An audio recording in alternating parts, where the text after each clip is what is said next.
Senang sekali ada satu semangat yang luar biasa bisa berkumpul kembali secara on-site.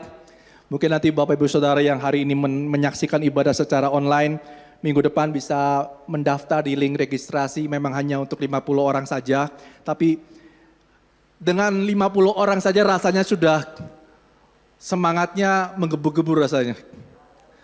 Rasanya deg-degannya muncul kembali. Tapi sekali lagi senang bisa bertemu bersama, bersekutu bersama, dan berfellowship bersama. Pagi ini saya ingin membagikan di dalam firman Allah mengenai hidup di dalam kerajaan Allah. Firman Tuhan ini saya ambil dari satu kitab, yaitu kitab Matius di pasal yang ke-20. Dengan judul orang-orang upahan di kebun anggur. Tuhan Yesus berkata, hidup dalam kerajaan Allah seperti orang-orang upahan di kebun anggur. Namun sebelum kita masuk ke dalam pasal 20, saya ingin mengajak untuk setiap kita membaca terlebih dahulu di pasal ke-19. Kenapa demikian? Karena dengan kita membaca dan memahami apa yang terjadi di pasal 19, maka ketika kita baca di pasal 20, kita mengerti konteksnya. Kenapa Tuhan Yesus menyampaikan perumpamaan ini? Nah, mari kita buka di Matius 19 ayat 16. Ada seorang datang kepada Yesus dan berkata, "Guru, perbuatan baik apakah yang harus kuperbuat untuk memperoleh hidup yang kekal?" Jawab Yesus, "Apakah sebabnya engkau bertanya kepadaku tentang apa yang baik? Hanya satu yang baik, tetapi jikalau engkau ingin masuk ke dalam hidup, turutilah segala perintah Allah." Kata orang itu kepadanya, "Perintah yang mana?" Kata Yesus, "Jangan membunuh, jangan berzina, jangan mencuri, jangan mengucapkan saksi dusta, hormatilah ayahmu dan ibumu dan kasihilah sesamamu manusia seperti dirimu sendiri." Kata orang muda itu kepadanya, "Semua itu telah kuturuti, apalagi yang masih kurang?" Kata Yesus kepadanya, "Jikalau engkau hendak sempurna, pergilah, jualah segala milikmu dan berikanlah itu kepada orang-orang miskin, maka engkau akan beroleh harta di surga. Kemudian datanglah kemari dan ikutlah aku." Jadi ada satu percakapan antara seorang yang muda, orang muda dengan Tuhan Yesus pada waktu Tuhan Yesus menjadi manusia di muka bumi. Jadi rupanya anak muda ini telah mendengar satu berita. Ada satu orang yang memberitakan satu kabar yang baru, yaitu mengenai adanya satu kehidupan yang kekal setelah kematian. Dan orang muda ini datang dengan penuh semangat menghampiri orang yang memberitakan itu yang adalah Tuhan Yesus sendiri. Dan ketika dia bertemu dengan Tuhan Yesus, dia bilang, "Guru, apakah yang harus aku perbuat untuk mendapatkan kehidupan yang kekal seperti yang engkau telah beritakan?" Lalu Tuhan Yesus berkata, "Kalau kamu ingin memperoleh hidup, lakukanlah segala perintah Tuhan. Jangan membunuh, jangan mencuri, jangan bersaksi dusta, hormatilah ayah ibumu, dan kasihilah sesama manusia seperti dirimu sendiri." Tapi anak muda ini luar biasa. Entah apakah dari kita, salah satu dari kita berani berkata, mengatakan seperti anak muda ini. Anak muda ini bilang, "Guru, semua itu sudah aku lakukan." Wow. Ada seorang anak muda yang berkata, "Semua sudah aku lakukan." Tapi Tuhan Yesus bilang, "Kalau kamu hendak sempurna, jualah semua hartamu dan berikanlah kepada orang miskin. Karena dengan demikian engkau akan memperoleh harta di surga nanti. Dan datanglah kepadaku dan ikutlah aku." Lalu singkat cerita orang muda ini pergi meninggalkan Tuhan Yesus. Lalu di ayat ke-27, ketika orang muda itu telah meninggalkan Tuhan Yesus, rupanya Petrus mendengar dan murid-muridnya pun mendengar percakapan antara orang muda ini dengan Tuhan Yesus. Lalu Petrus berkata kepada Tuhan Yesus, pas di ayat 27, "Kami telah meninggalkan segala sesuatu dan mengikuti Engkau. Jadi apakah yang akan kami peroleh?" Jadi rupanya Petrus mendengar percakapan orang muda itu dengan Tuhan Yesus. Dan akhirnya orang muda itu meninggalkan Tuhan Yesus. Dan Petrus yang sudah mendengar, dia bilang, "Tuhan, kami, saya dan murid-murid yang lain sudah meninggalkan segala sesuatu dan hari ini mengikuti Engkau. Apa yang akan aku peroleh?" Atau maksudnya kalau saya boleh terjemahkan, maksudnya Petrus adalah, "Tuhan, saya udah tinggalin semuanya. Pekerjaan saya sebagai seorang penjala ikan, saya udah tinggalin. Saudara jangan pikir penjala ikan itu pekerjaan yang nggak ada penghasilannya atau pas-pasan, bukan. Di zaman itu, penjala ikan atau menjadi seorang nelayan itu adalah pekerjaan yang merupakan mata pencaharian yang utama. Karena bangsa Israel pada waktu itu hidup di Danau Galilea. Jadi pendapatan di situ adalah pendapatnya yang sangat baik. Jadi Petrus bilang, Tuhan, aku udah meninggalkan seperti yang kau bilang pada anak muda itu. Aku meninggalkan semuanya dan aku mengikuti engkau. Jadi saya kan pasti akan mendapat hidup kekal seperti yang engkau beritakan. Lalu Tuhan Yesus menjawab di ayat 28. Aku berkata kepadamu, sesungguhnya pada waktu penciptaan kembali, apabila anak manusia bersemayam di tahta kemuliaannya, kamu yang telah mengikuti aku akan duduk juga di atas 12 tahta untuk menghakimi ke-12 suku Israel. Jadi Tuhan Yesus menjawab pada Petrus dan murid-muridnya, ya, kamu akan ada bersama-sama aku dalam kehidupan yang kekal. Nah, setelah Tuhan Yesus mengatakan itu kepada Petrus dan murid-muridnya, Tuhan Yesus tidak berhenti. Lalu dia mengatakan satu perumpamaan tentang kerajaan Allah yang dituliskan di pasal ke-20. Jadi ini adalah lanjutan sebenarnya. Nah, untuk kita bisa memahami apa yang mengenai perumpamaan yang Tuhan Yesus sampaikan mengenai orang-orang upahan di kebun anggur, kita perlu mengetahui karakteristik karakteristik mengenai tokoh-tokoh yang disebutkan di dalam perumpamaan itu. Kita perlu juga mengerti sedikit mengenai tempat terjadinya dan situasi yang ada pada zaman itu. Ayat yang pertama, Tuhan Yesus bilang begini, adapun hal kerajaan sorga sama seperti seorang tuan rumah yang pagi-pagi benar keluar mencari pekerja-pekerja untuk kebun anggurnya. Setelah ia sepakat dengan pekerja-pekerja itu mengenai upah sedinar sehari, ia menyuruh mereka ke kebun anggurnya. Jadi di sini ada tuan rumah, ada tuan tanah. Tuan tanah ini berbicara mengenai Tuhan sendiri. Lalu yang kedua di sini ada pekerja-pekerja.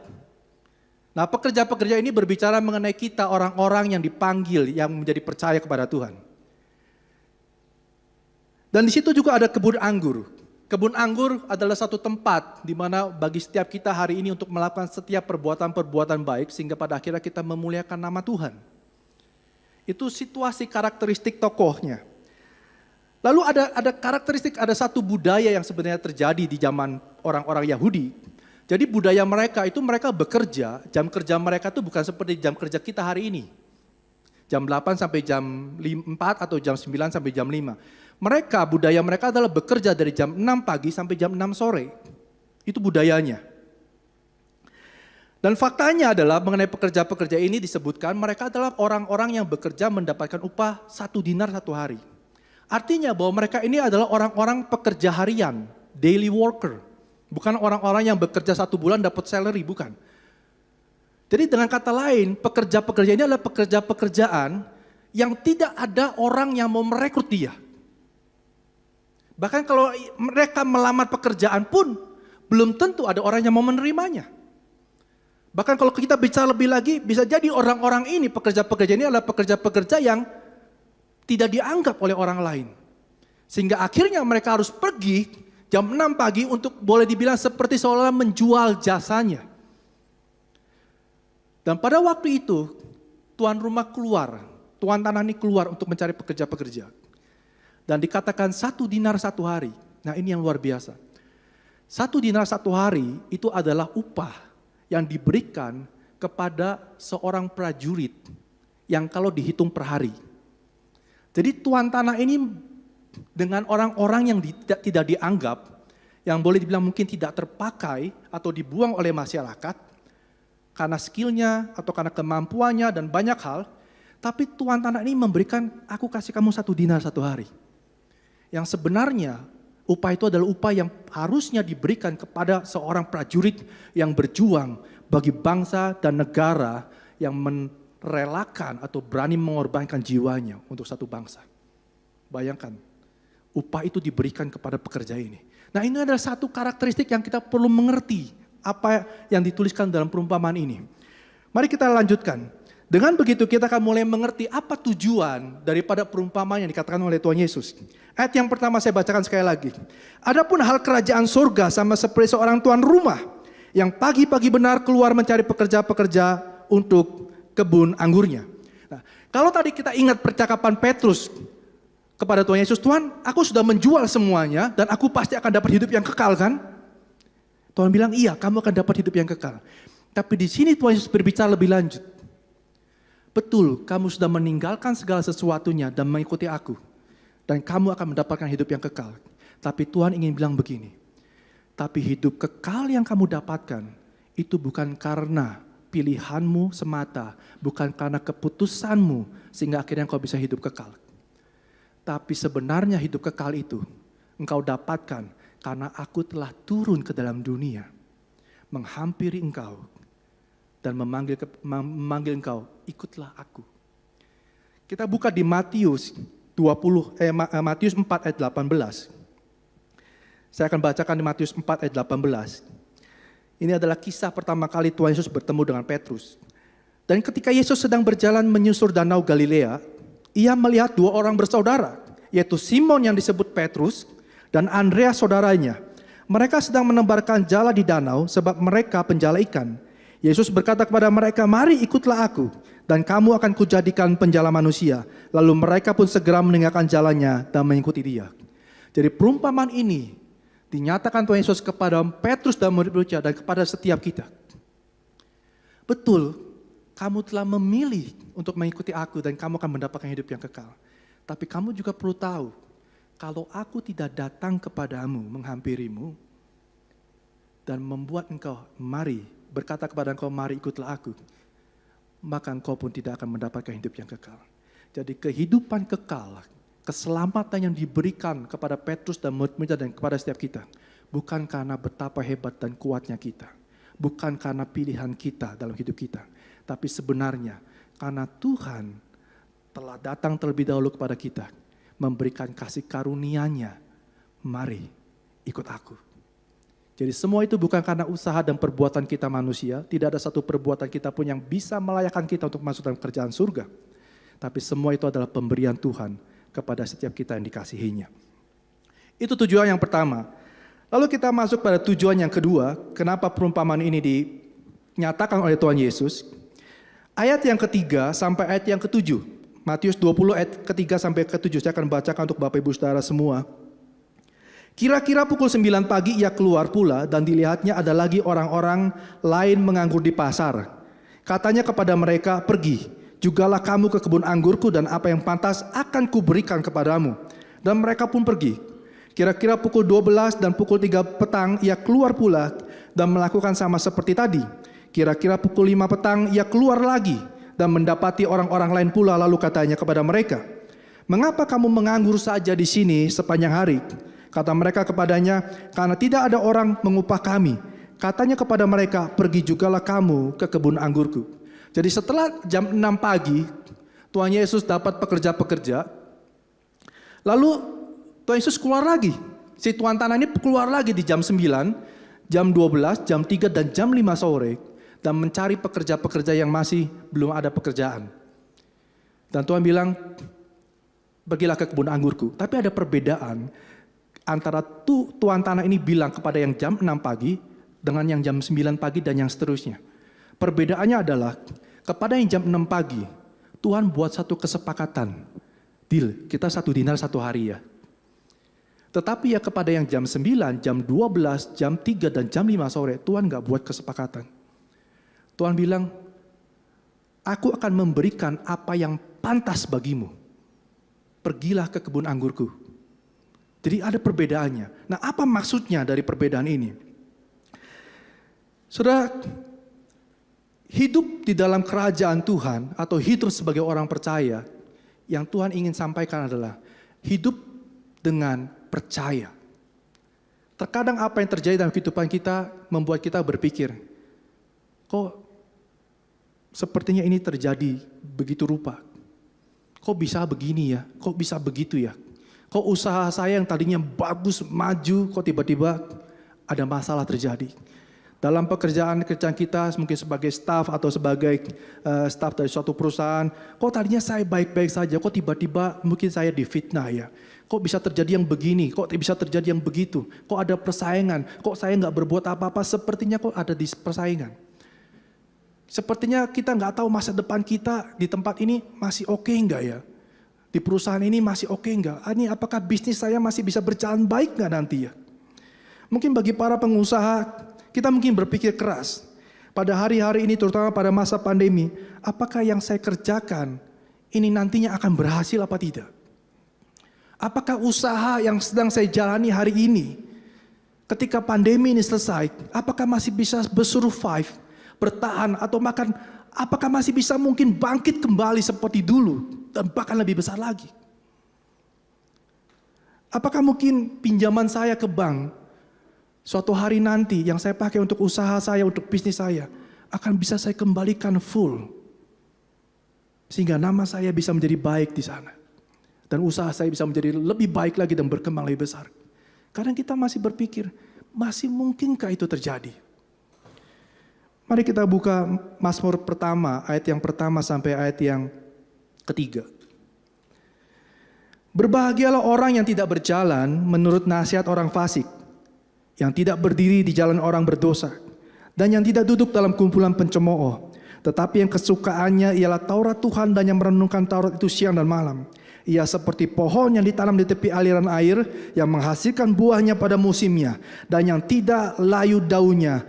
Apa saja yang diperbuatnya berhasil. Memang hari ini sepertinya semuanya nggak kelihatan mungkin berhasil. Sepertinya mungkin usaha kita, bisnis kita nggak kelihatan mungkin bisa bangkit, survive dan pulih dan bermultiplikasi.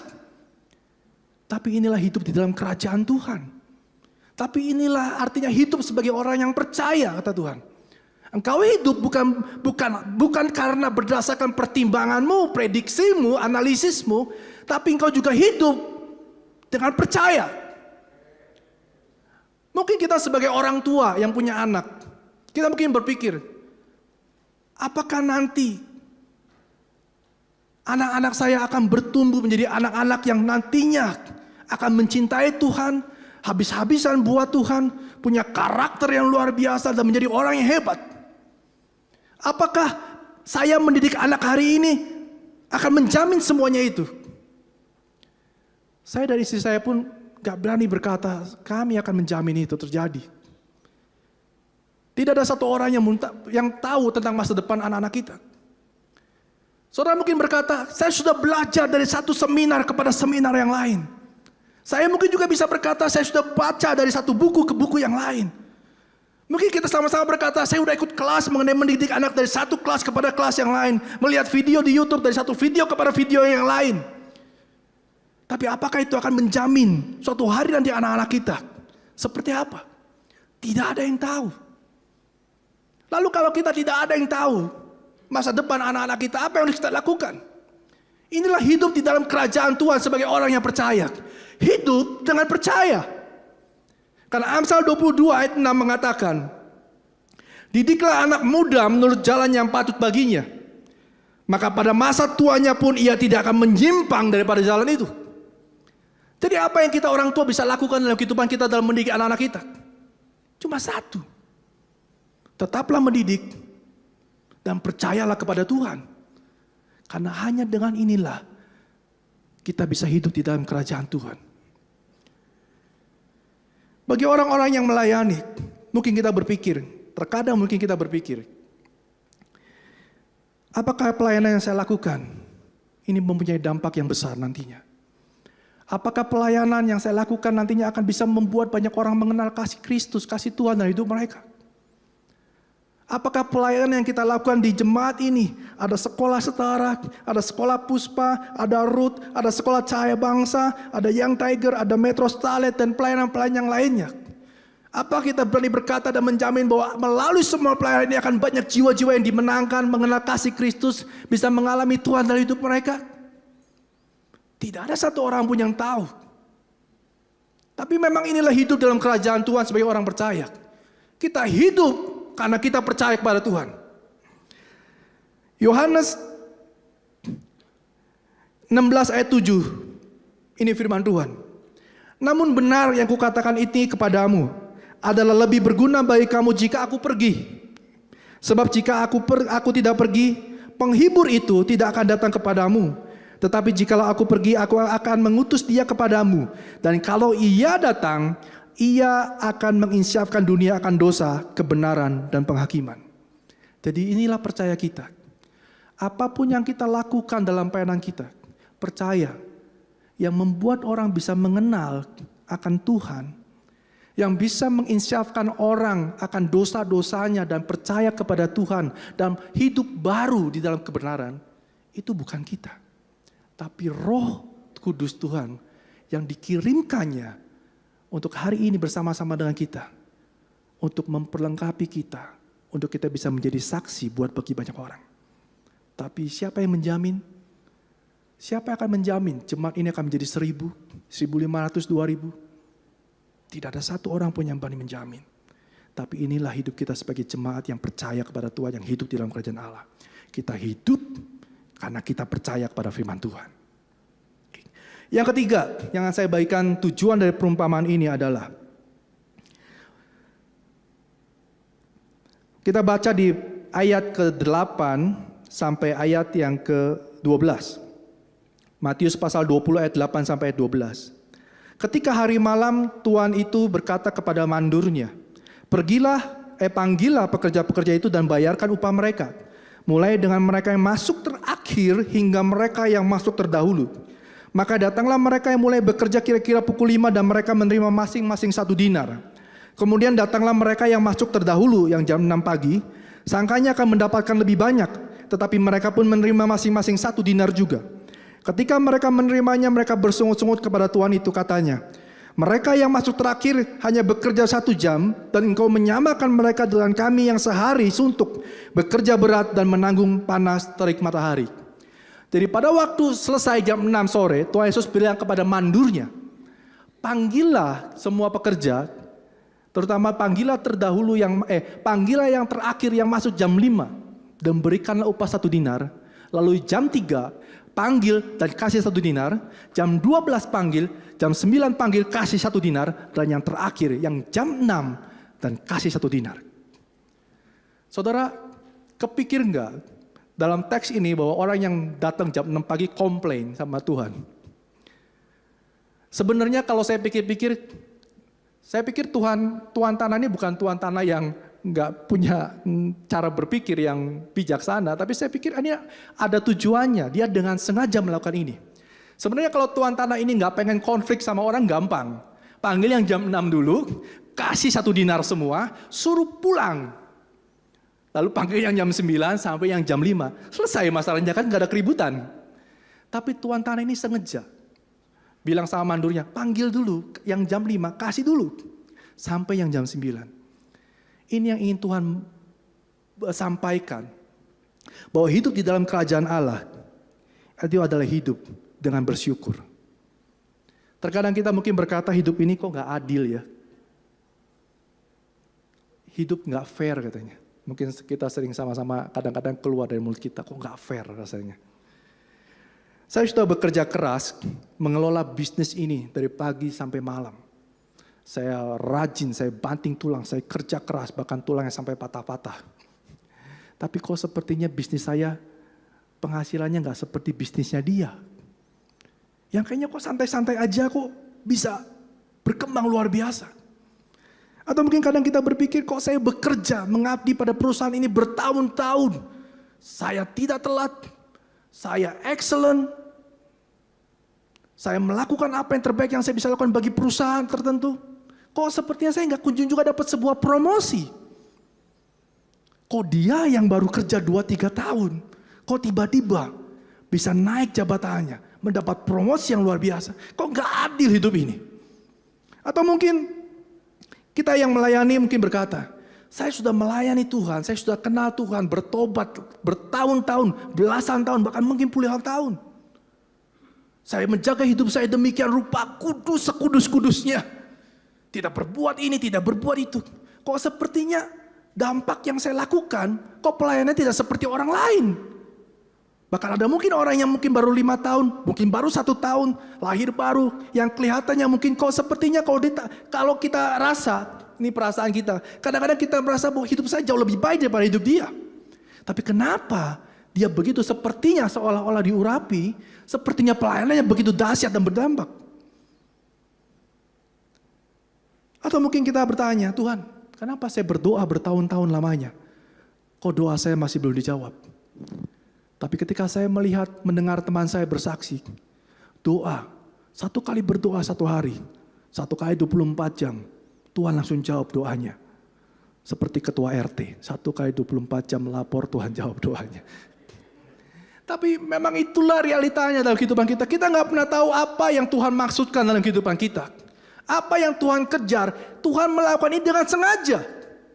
Kalau ditanya kenapa Tuhan sengaja melakukan ini sama saya dan kepada orang lain, tidak ada yang tahu. Hanya Tuhan yang tahu. Apakah ini berbicara mengenai hati seorang yang bekerja di jam 6 sore?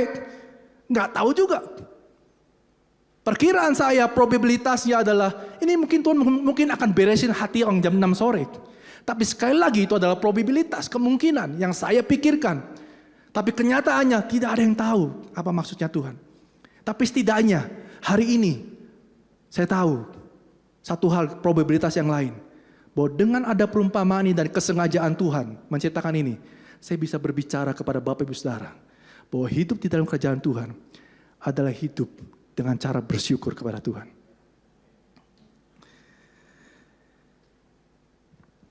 Dengan kita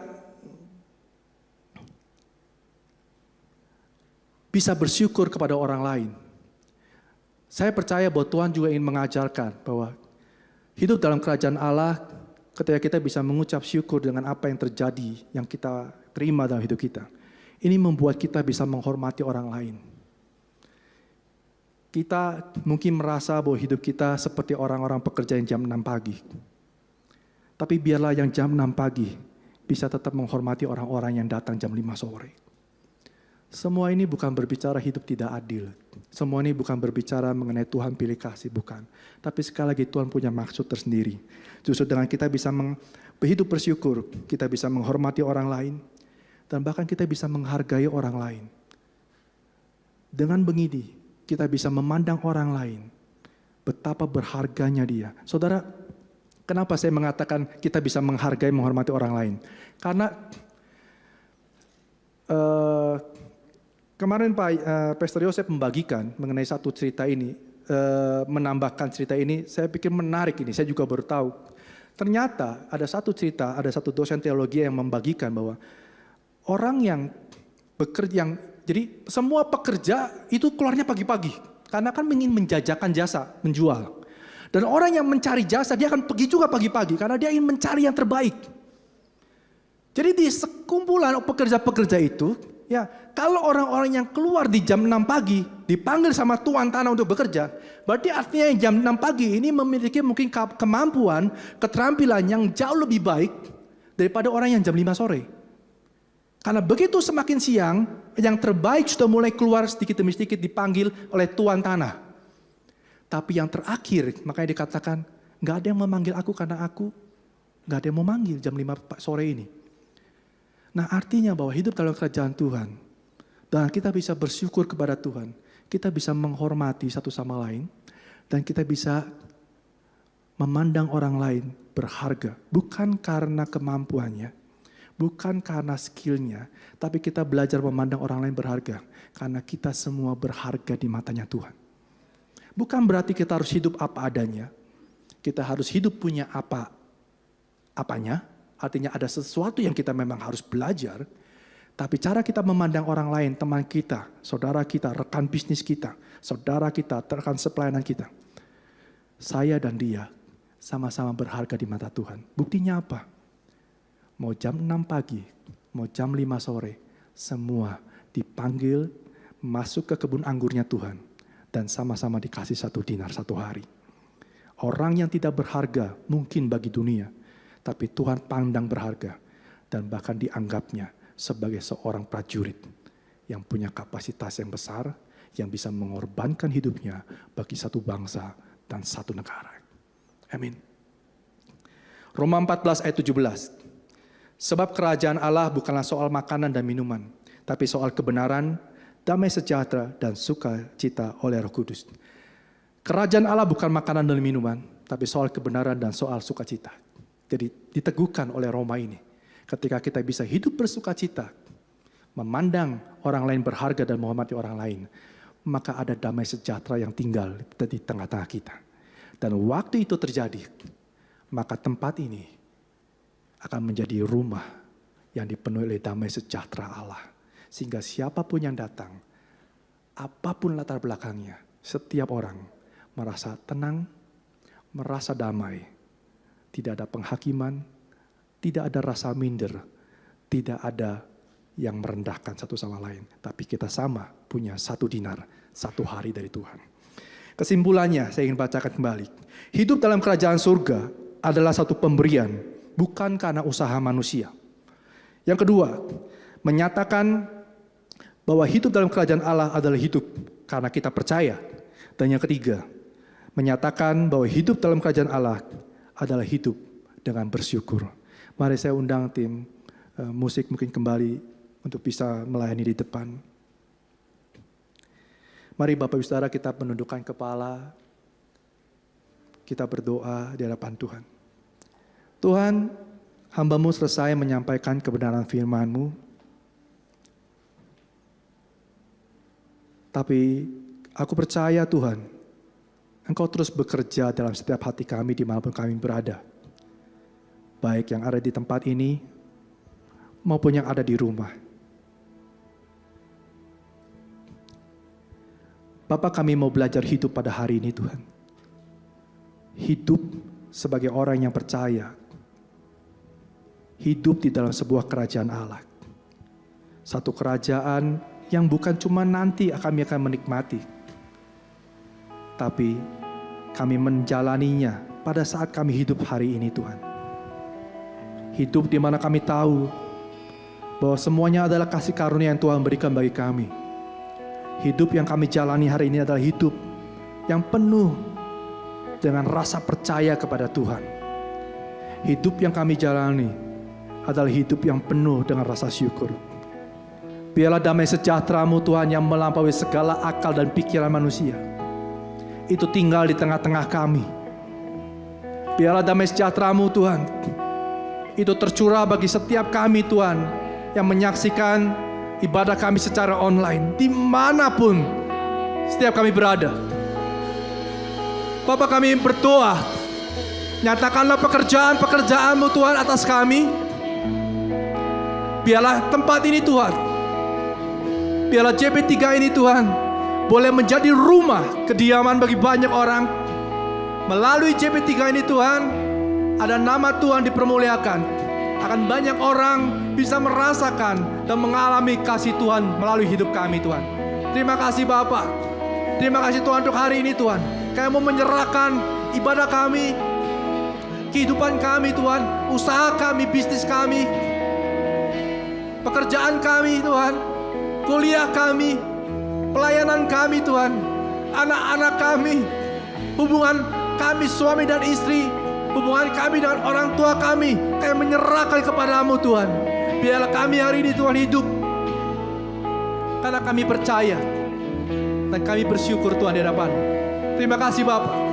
Terima kasih Tuhan, di dalam nama Yesus Kristus